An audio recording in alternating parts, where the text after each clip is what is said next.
பொருள்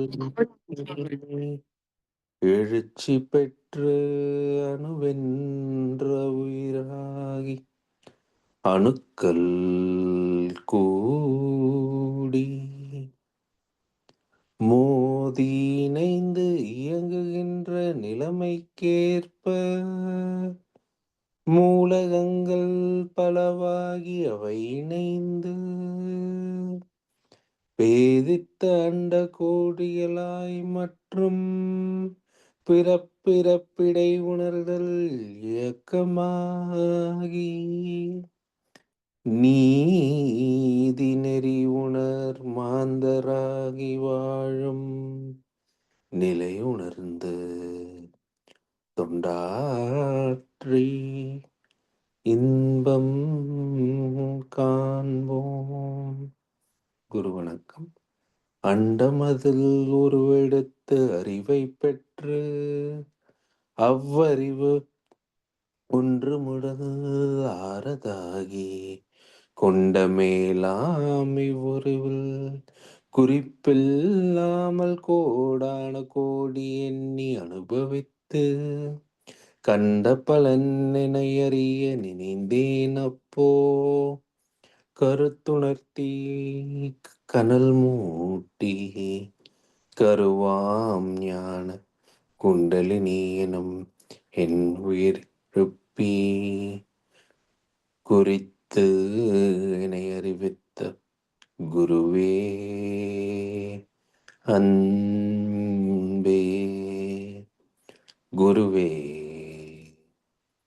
அன்பே. நாடி சுத்தி செய்யத் தொடங்குவோம்.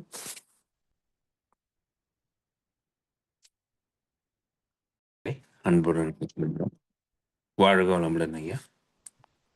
வாழ்க வளமுடன் ஐயா. கவி போட்டிருக்கீங்க இன்னைக்கு? சங்கரி அம்மா அணுன்னு ஒரு தலைப்புல போட்டிருக்காங்க ஐயா.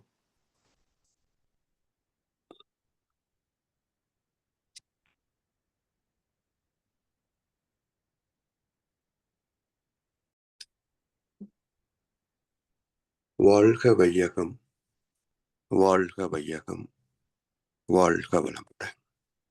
குரு வாழ்க, குருவே துணை. சான்ற பெருமக்களே, இன்றைய ஞானமும் வாழ்வும் கவி சிந்தனையில அணு என்ற தலைப்பு. அணுவினது தத்துவத்தை யான் ஆராய்ந்தேன்.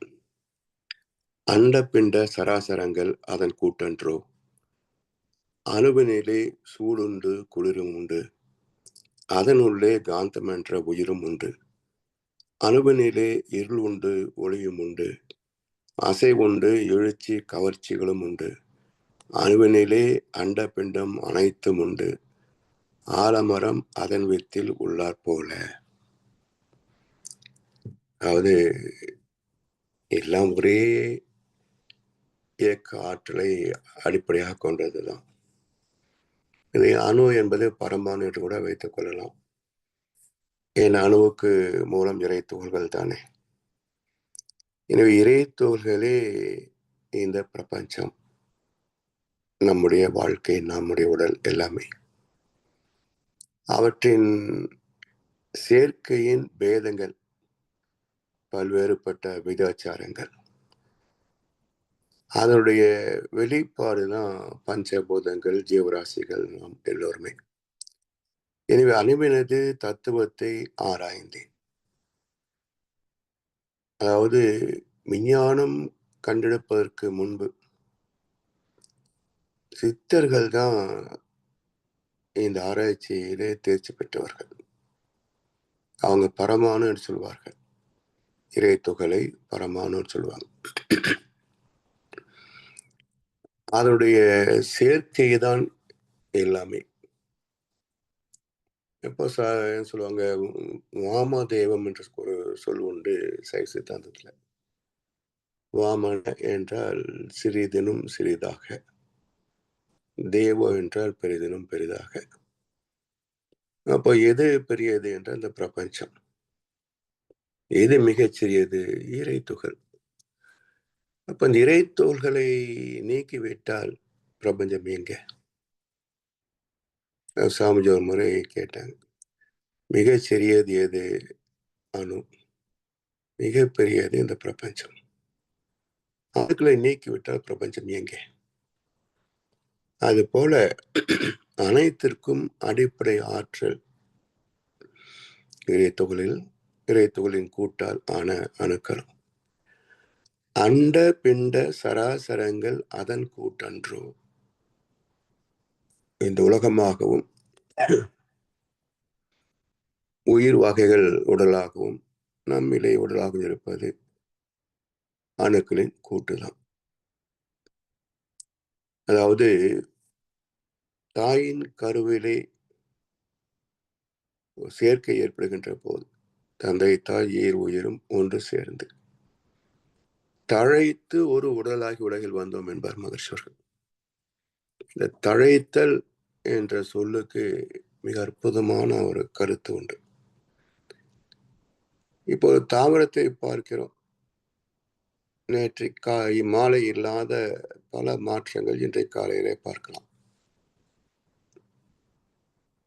நேற்று பழுத்த இலை இன்னைக்கு உதிர்ந்திருக்கும்.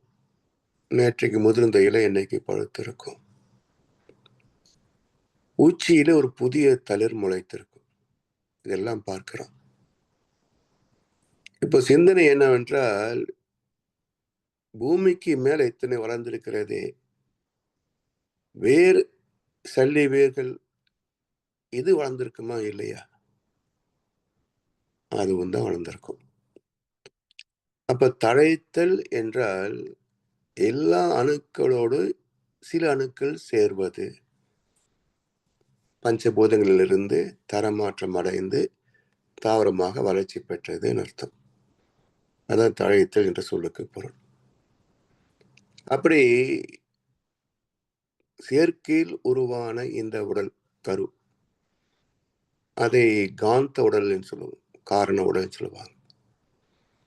இந்த காந்த உடல் தாயின் உடலில் நாதம் என்ற காந்தலைகளை ஈர்த்து ஈர்த்து ஈர்த்து தன்வசப்படுத்தி மேலும் தழைத்து உயிர் உடலாகி பிறகு பரு உடலாக மூன்றும் இணைந்த நிலையிலே மனித திருவடிவமாக ஒரு குழந்தை பிறக்கிறது. அப்ப எல்லாமே அணுக்களின் சேர்க்கையும் இயக்கமும் பிரிதலும் அன்றி வேறு இல்லை. நேற்று வந்து இன்றிருந்து நாளை போகும். இங்கே நடந்ததெல்லாம் முடிந்து போன நாடகமாகும் என்பார் கண்ணதாசன். அதுபோல எல்லாமே அண்ட பிண்ட சராசரங்கள் அதன் கூட்டு அன்றோ. சரி, அணுவினிலே சூடுண்டு குளிரும் உண்டு, அதனுள்ளே காந்தம் என்ற உயிரும் உண்டு. வெறும் இறைத்துகள் தானே,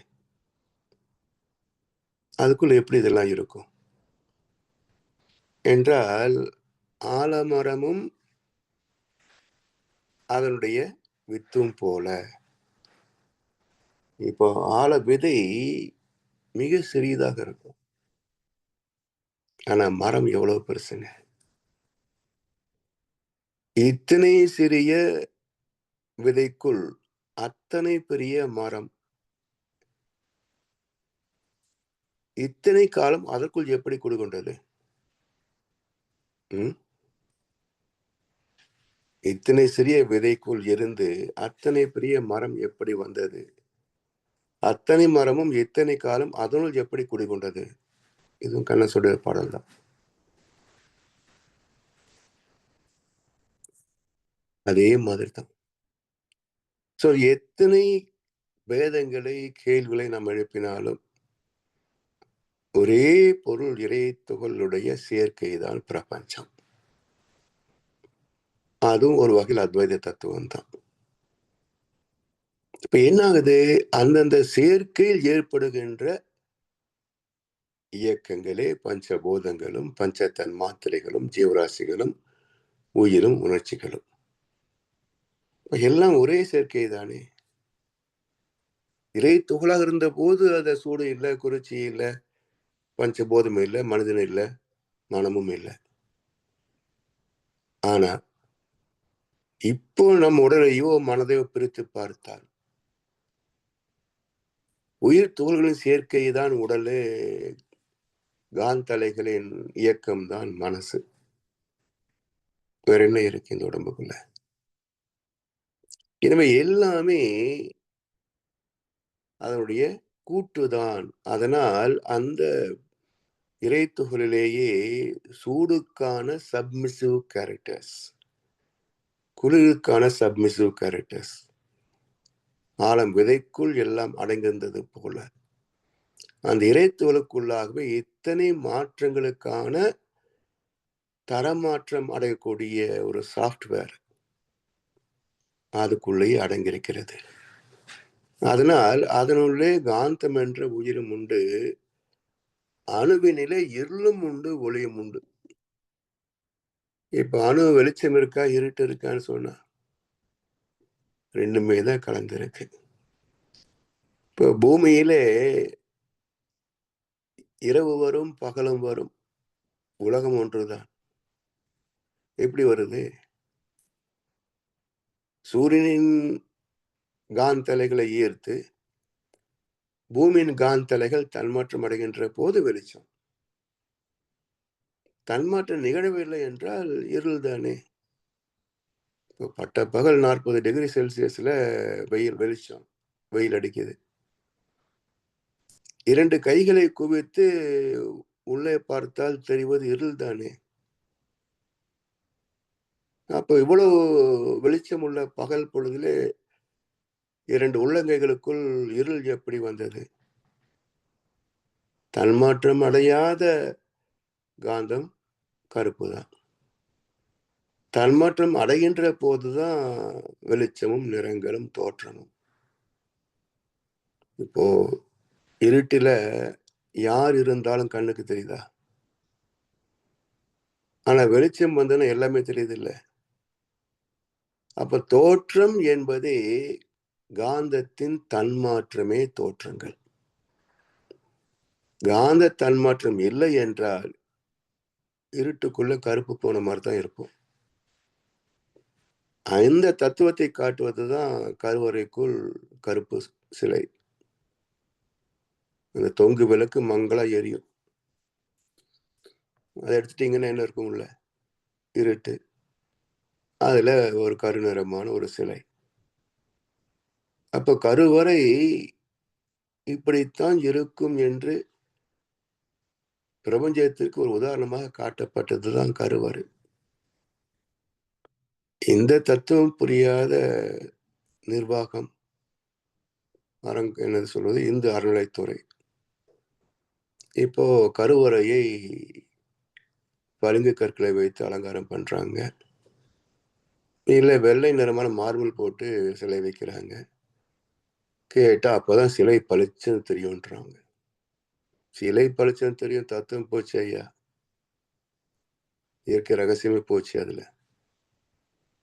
அப்ப எந்த ஒரு பூர்வீகத்தையும் மாற்றி அமைக்கக்கூடிய அல்லது மேம்படுத்தக்கூடிய தகுதி ஒரு ஞானிக்குத்தான் உண்டே தவிர சாதாரண மக்களுக்கு கிடையாது. அதே போல சித்திரை மாசம் ஒண்ணு தமிழ் வச்சுக்கிறதா, இல்ல தை மாசம் வச்சுக்கிறதா, இதை நிச்சயிக்கிற தகுதி யாருக்கு இருக்கு? சித்திரை முதல் வச்ச ஒரு ஞானிக்கு இல்லாத ஒரு ஞானம் அடுத்தவங்களுக்கு வந்துருமா? சோ பல விஷயங்களிலே பழமை என்று போராடுகின்ற மக்கள் தத்துவம் தெரியாததுனால அவர்களை பாதிக்காத மாற்றங்கள் எது நடந்தாலும் பரவாயில்ல ஏத்துக்கிறாங்க. எனவே அணுவினிலே காந்தம் என்ற உயிரும் உண்டு, அணுவினிலே இருளும் உண்டு, ஒளியும் உண்டு, அசைவுண்டு, எழுச்சி கவர்ச்சிகளும் உண்டு. அசைவு தெரியுது, துகள் சொல்லுது, அதனுடைய சேர்க்கையில சொல்கிறது. எழுச்சி கவர்ச்சி, எழுச்சி பெற்றதால் தான் இயக்கம் வந்தது, இயக்கம் வந்ததால் காந்தம் வந்தது, காந்தத்திலே கவர்ச்சி உண்டு. அப்ப இறைநிலை என்ற ஒற்றை தன்மையே எத்தனை மாற்றங்களை சந்தித்திருக்கிறது. சிந்திக்க மிக பெரும் வியப்பின்றி வேற என்ன? சாமிஜோ இன்னொரு கவிதை சொல்லுவாங்க, அளக்க முடியாத ஒரு அளவு. இந்த பிரபஞ்சம் எவ்வளவு பெருசுன்னு யாராவது அளக்க முடியுதா? பெரியக்க மண்டலம் பெரிதுதான் என்றாலும் ஓர் இயக்கமாக ஒன்றன் உடலாய் அதை காண்கின்றேன். சீர் இயக்கங்கள் எல்லாம் சிந்திக்க பெரும் வியப்பு. யார் இயக்க வல்லாரே உனை அன்று இப்பேரண்டத்தை. ஒரு 40 கிலோமீட்டர் 50 கிலோமீட்டர் வேகத்துல போறான், முட்டி மோதி விபத்து நடக்குது. உலகத்தில் விபத்து இல்லாத நாளே கிடையாது. ஆனா ஒவ்வொரு கோளும் தலை தெறிக்க ஓடிக்கொண்டிருக்கிறது. 75,000 மைல் ஸ்பீடு இந்த பூமி ஓடுற வேகம்.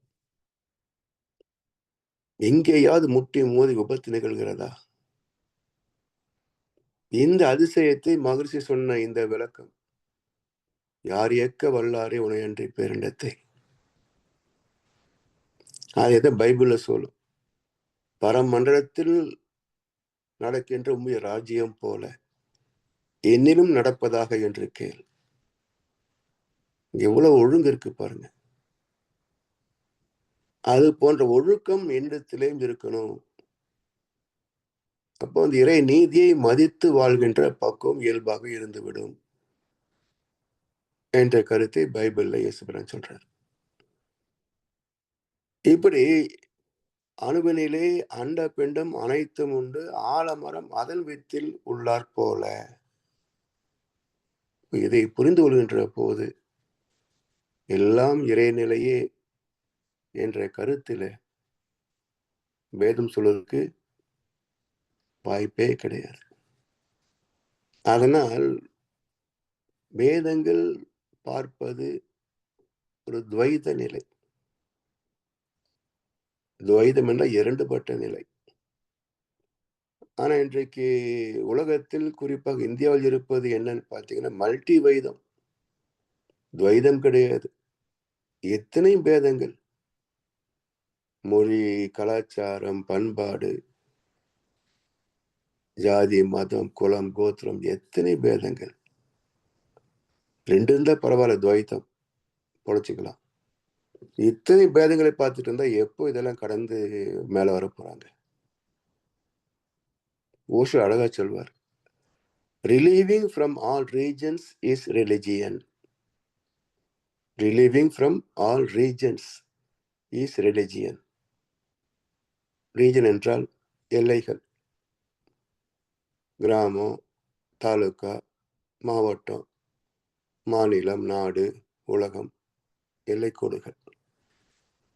அப்ப எல்லா எல்லை கோடுகளையும் கடப்பது ஆத்ம விடுதலை சொல்லுமே. அது போல relieving from all regions is religion. So religion என்ற சொல்லுக்கு மதம் என்று பேர் இல்லை, ஆத்ம விடுதலை என்று பேர். ரிலிஜியன் என்ற சொல்லுக்கு மதம் அர்த்தம் இல்லை, ஆத்ம விடுதலைன்னு பேர். பல வார்த்தைகளை சிதைத்தது போல இதுக்கும் சிதைத்து வச்சிருக்கணும், ரிலிஜியன் மதம் என்றவர்கள் சொல். எனவே இந்த அத்வைதத்தை ஏற்றுக்கொள்கின்ற போது எல்லாமே இறைவனின் இயக்கமன்றி வேறு என்ன? அதாவது பட்டினத்தை அழகா சொல்வார், எனதென்ற பொருள் ஏது, எனதென்ற செயல் ஏது, நீ அல்லால் உலகம் ஏது மா தவமே என்பார். மா தவனேன்னு சொல்லல, மா தவமே. ஏன் சொல்லல? மா தவனே என்று சொன்னால் பார்க்கடல் வரும், அதுல பாம்பு படுக்கை வரும், அதுல விஷ்ணு வரும், காலடியில லக்ஷ்மி உட்காந்துருப்பாங்க, நாபி கமலத்துல பிரம்மா வருவாரு, இத்தனை தோற்றங்கள் வரும். மா தவமே என்று சொல்லிவிட்டால் தவத்துக்கு என்ன தோற்றம்? தவத்துக்கு என்ன வடிவம்? ஒரு வடிவம் இல்லை, எல்லை இல்லாத வடிவம். அது போல நம்முடைய சொல்வதற்கு என்ன இருக்குங்க? அதாவது நாம தான் மண்ணுக்கு சொந்தமே தவிர மண் நமக்கு சொந்தம் இல்லை. இது புரியாதனால தானே மக்களை கொள்ளையடிச்சு உலகம் பூரா சொத்து சேர்க்கிறாங்க. அதை கவிஞர் ஆலங்குடி சோமுன்னு நினைக்கிறேன். ரொம்ப அழகா சொன்னார். உனக்கு முன்னே இருந்த நிலம், ஊருக்கெல்லாம் கொடுத்த நிலம், உனக்கு பின்னும் இருக்குமடா, உரிமை என்றால் சிரிக்குமடா என்றார். உனக்கு எங்கடா உரிமை? மண்ணுதான் உனக்கு உரிமை கிடையாது. நீதான் மண்ணுக்கு உரிமை. நெருநெல் உளன் ஒருவன் இன்று இல்லை எனும் பெருமை உடைத்தி உலகு என்றார் வள்ளுவர். இப்படி அசல் நிலை, ஆதிநிலை சிந்தித்து பார்க்கின்ற போதுதான் இந்த வாழ்க்கையின் நிலையாமை புரியும். ஒண்ணுமே கிடையாது. Life is nothing. சும்மா நாமாக பெருசு பெருசா பில்டப் பண்ணி வச்சிருக்கிறோம். எப்படி இந்த சினிமாவில் கதாநாயகன் வர்றதுக்கு முன்னாடி அப்படியே இந்த சீன் ஓட்டுவாங்க, அப்படியே காலை காட்டுவாங்க, அப்புறம் சீல முகத்தை காட்டுவாங்க. இதே பில்டப் தான் நம்முடைய வாழ்க்கையும். நிறைய கற்பனை பண்ணி வச்சிருக்கிறாங்க. உள்ள பார்த்தா ஒண்ணும் இல்லை, வெறும் வெங்காய வாழ்க்கை. வெங்காயம் சொன்னார் ஒருத்தர், புரிஞ்சு சொன்னாரா புரியாம சொன்னாரான்னு தெரியாது. வாழ்க்கையே வெங்காயம் தான். எப்படி ஒரு இதழ்களின் ஒன்றுமில்லாத மையத்தை நோக்கிய இதழ்களின் அணிவகுப்பே வெங்காயம். ஒன்றுமில்லாத சூன்யத்தை மையமாக கொண்ட இதழ்களின் அணிவகுப்பே வெங்காயம். இப்போ ஒவ்வொரு இதெல்லாம் பிரிச்சுட்டு போனீங்கன்னா கடைசியில் எங்க என்ன மிச்சம்? இப்ப வெங்காயம் என்பது என்ன? இதழ்களுக்கு பேர் தான் வெங்காயமா? இல்ல வெங்காயம் என்பது ஏதோ ஒரு பொருள் உண்டா? அது மாதிரி இங்கே படிப்பு, அழகு, பணம், செல்வாக்கு, அந்தஸ்து, கௌரவம், இப்படி ஒவ்வொரு இதெல்லாம் பிரிச்சு பிரிச்சு போடுங்க. கடைசியில் என்ன மிச்சம்? ஒண்ணும் இல்லை. அப்போ இந்த இதழ்கள் தான் வாழ்க்கையா? இல்ல ஏதோ ஒரு மையத்தை நோக்கிய அணிவகுப்பா? இதுதான் வெங்காயம். அதனால சிந்தித்து பார்த்தா மனித வாழ்க்கை ஒரு வெங்காயம் தான். ஒன்றும் இல்லாத மையத்தை நோக்கிய இதழ்களின் அணிவகுப்பு. அதெல்லாம் பிரிச்சு போட்டீங்கன்னா மையத்துல என்ன இருக்கு? சுத்த வெளிதான் இருக்கும். கண்ணுக்கும் கருத்துக்கும் எட்டாத சுத்தவெளி. எனவே அதை நோக்கி ஒரு வாழ்க்கை, அவ்வளவுதான். இதுல என்ன போய் அரட்டிக்க வேண்டியிருக்கு? இந்த தெளிவு வருகின்ற போதுதான் அடக்கம் அமரர் உய்க்கும் என்பார் வள்ளுவர். இந்த தெளிவு என்பது என்ன? அடக்கம்தான். இதெல்லாம் புரிய புரிய என்ன ஆட்டம் ஆடினாலும் வேடிக்கை தான் பார்க்க தோணும். நமக்கும் ஆட்டம் போட தோணாது. என்ன இருக்கு இதுல? நாம் அனுபவிக்கின்ற வெற்றிகள், வசதிகள் எல்லாமே 1/7 பங்கு தான் நமக்கு சொந்தம். ஏன்னா ஒரு பாவ புண்ணியத்தின் வெளிப்பாடு தான் இன்ப துன்பம். அப்ப இந்த பாவ புண்ணிய கணக்கோ 7 தலைமுறைகளை சேர்த்து தான் மொத்தமா வரும். அப்ப இன்றைக்கு நாம் சந்திக்கின்ற நன்மையோ தீமையோ என்றால் 7/1 பங்கு தான் நம்ம காரணம். 7/6 பங்கு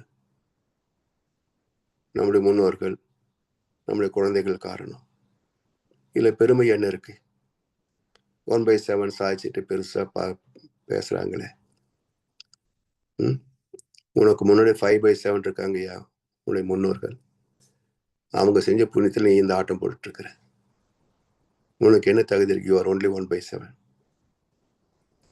ஸோ இதை நினைச்சு பார்த்தோம்னா ஆர்ப்பாட்டமே வராது. கடல் அளவு கிடைத்தாலும் மயங்க மாட்டேன். அது கையளவே ஆனாலும் கலங்க மாட்டேன்.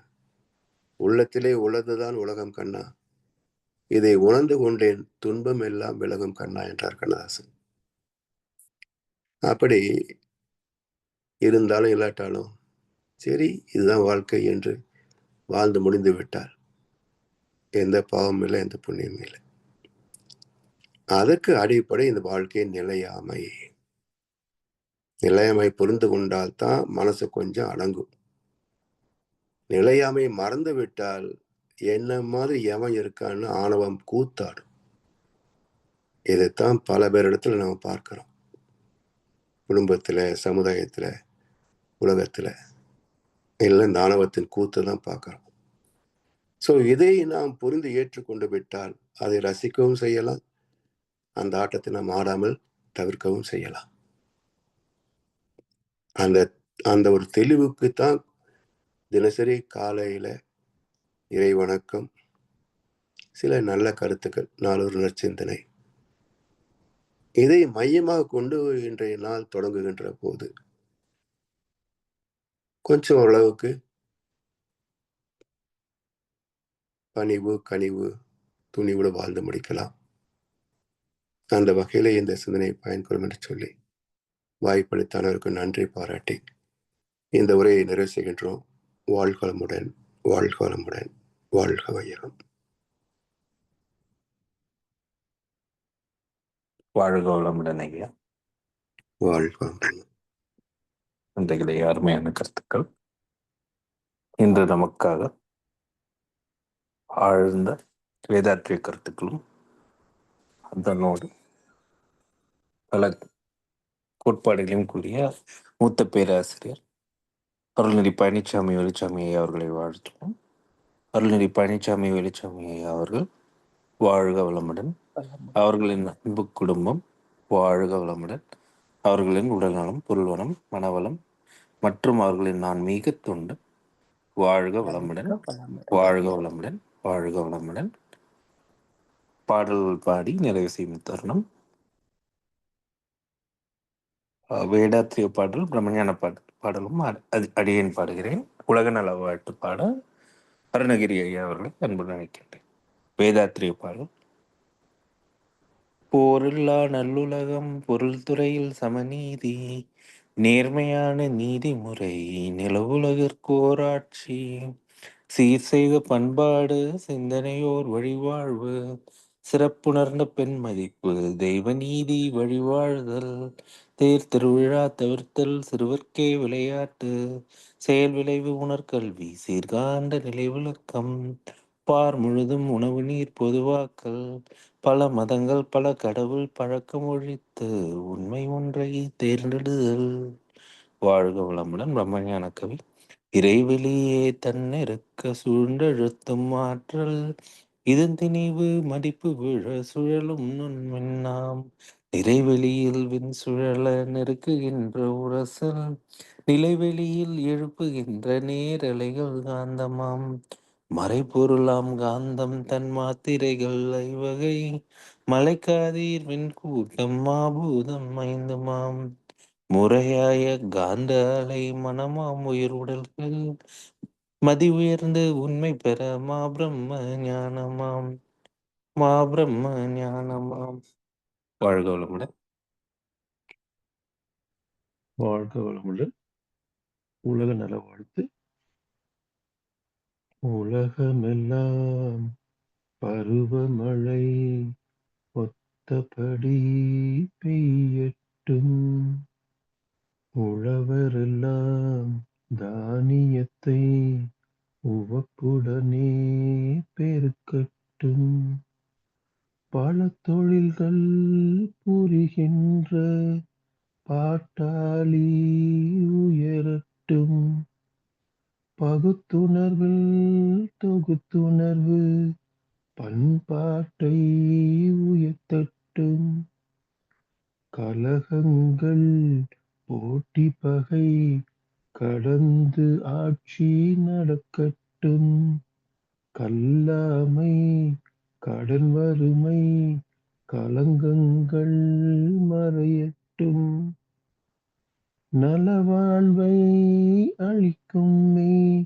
ஞானமொழி வீசட்டும், நம் கடமை அறவாழ்வில் நாட்டத்தே சிறக்கட்டும், நம் கடமை அறவாழ்வில் நாட்டத்தே சிறக்கட்டும், வாழ்க வையகம் வாழ்க வளமுடன், வாழ்க வையகம் வாழ்க வளமுடன்.